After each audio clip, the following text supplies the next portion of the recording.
The adjunct professor at Liverpool Hope University. He's published extensively and been the keynote speaker at many international conferences. He also has an award-winning website on living educational theory and action research. This is an international resource for the development of living theories in a wide range of professional contexts, including educational and health services. And of course, he's become a good friend of BP and a close associate. So without further ado, our special guest of honor, Professor Jack Whitehead. Many thanks to Ashwin for that introduction. And I'm called a guest of honor, but the real honor is actually being present here with you, because the book, When the Chalk is Down, is a really magnificent contribution to a literature which Ashwin said should now be coming out of South Africa. That it really is a book that only could have been produced in South Africa, with values that I think Mr. Sharon focused on when he said that even with the Indian Indian ancestry, he talked about South African citizenship, but also a contribution to humanity. And it's that I really want to focus on, because by being here this evening, I think in a way we must contradict just something that Elvis said, where he said we should all be outside having fun, okay? Now, I might agree with this sentiment, but for me, it is such a privilege to be with you this evening that I really wouldn't want to be anywhere else this evening, apart from with you, celebrating this major achievement of BP's text. I think we should all remember this evening, because the contribution that B P Singh has made, and I do hope that you'll all read the book. And my wife, I was on the Skype earlier today, and she said, well, I do hope you'll tell the audience, Jack, that I just found it enthralling. That my wife's a professor of education, and she doesn't make those kind of comments lightly. That her imagination was really captivated by the text. It's not only the humour, and if you get the stories of those trips down those mud lanes in South Africa, I'd never read anything quite like it, where it was a genuine risk of life and limb, and you heard some of the accounts of BP saying, determined to get to school, and his staff were really worried about, literally the life being threatened as they were going around that slope with the rail. And he would be there because he was really determined that the staff would give the students the best education possible. Now, why I think the text is so important is because it's got a universal quality in the values that B P Singh has been living. And it's poignant. There are moments of really great sadness, and I hope just later on I might just be able to read you 1 or 2 minutes. It's just extracts from the text. It won't take long. But I want to emphasize the sense of some pain that is actually within the text, and also the meaning that B P Singh gives right at the end of the book to When the Chalk is Down, in the sense of the peace that has come after a lifetime, 25 years, of really struggling to get the land rights and the land restitution that should have been rightly, years ago, awarded to his parents.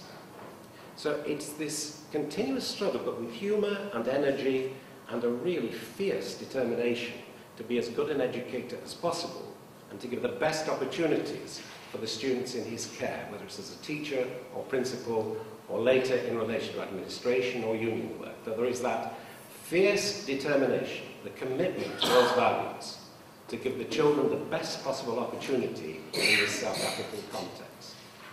Now, I've been literally all over the world in terms of advocating that people like ourselves, ordinary people who are living what appear to be ordinary lives, should be telling our extraordinary stories, just as BP has done. Now, I've been calling those living theories. It's the stories that individuals will tell of their learning to live their own values of humanity as fully as they can. And this text, When the Chalk is Down, is one of the most exciting texts that I've been talking about in relation to living theories. It's because it comes out of contradiction. There is the determination to overcome a social injustice, a passion not to allow that social injustice to continue.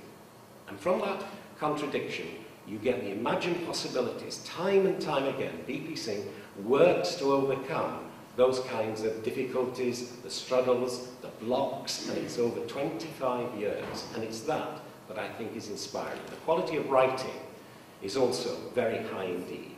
It has a literary quality that captivates the imagination.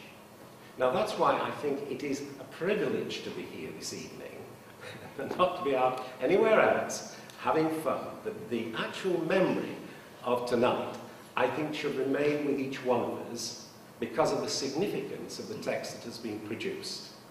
And I do hope that, as I say, that is one of the key messages that I do hope you take from me, because it really is, where you have me as a guest of honour.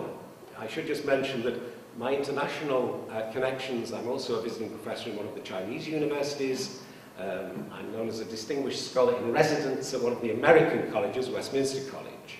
So when I come here this evening to say there is something very special emerging out of South Africa, it is with that kind of international perspective, which I hope you can hear from me tonight, to say that what Ashwin was asking for, which was a genuine South African literature where your own identity as South Africans could be seen to be a thing of pride, something which is uniquely yours. And this text, as I say, could only have come out of South Africa.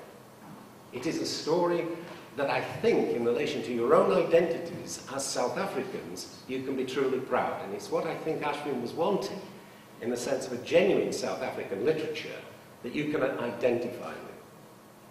Now, I think B P Singh has actually achieved this. It's because of the quality of his writing. As I say, the humour is there in abundance. But underlying it, there are these passionate values, and he does love what he was doing. And I think this is very important in terms of a love for family, because his family are here this evening, his friends are here, his colleagues are here. And it's that quality of humanity which it transcends, it goes beyond the fact that, for example, there is a very clear Indian ancestry within the hall this evening. And that, to be really applauded. You had a guest of honour that was celebrating this book when the chalk is down. Now, as well as that Indian ancestry, which is to be proud of, and to actually say this is part of my identity, I do think what I experienced this afternoon at Durban University of Technology, where I had a very mixed group, ethnically, of research students and master's students, who were all acknowledging that they were South African. And this has emerged, remember how young you actually are as a country. But it's only 1994 with your constitution that you could say, okay, it's been 16 years. Now that is almost no time at all to develop this kind of identity of what it means. And I think BP has produced something as a text which will give you, as you read it and think of this evening, think of you being present this evening, and not wanting to be anywhere else because of the significance of what B P Singh has produced. Now, as I say, I hope that I can return in a few minutes just to read just one or two very short extracts to bring out the poignancy of some of the writing, because, as I say, it is painful, some of it, but it's honest. It's also got a vulnerability, but a fierce determination to live those values of social justice that I think, as a young country now, with South Africa coming into its own in terms of its identity, you can be truly proud. So I do commend this text to you, and later on I'm going to actually formally say that the text is now available. Professor, many thanks indeed. Professor Whitehead, for those wise and inspiring words. You certainly shall be returning when you officially launch the book in a few minutes, and we'll read a few extracts. Now,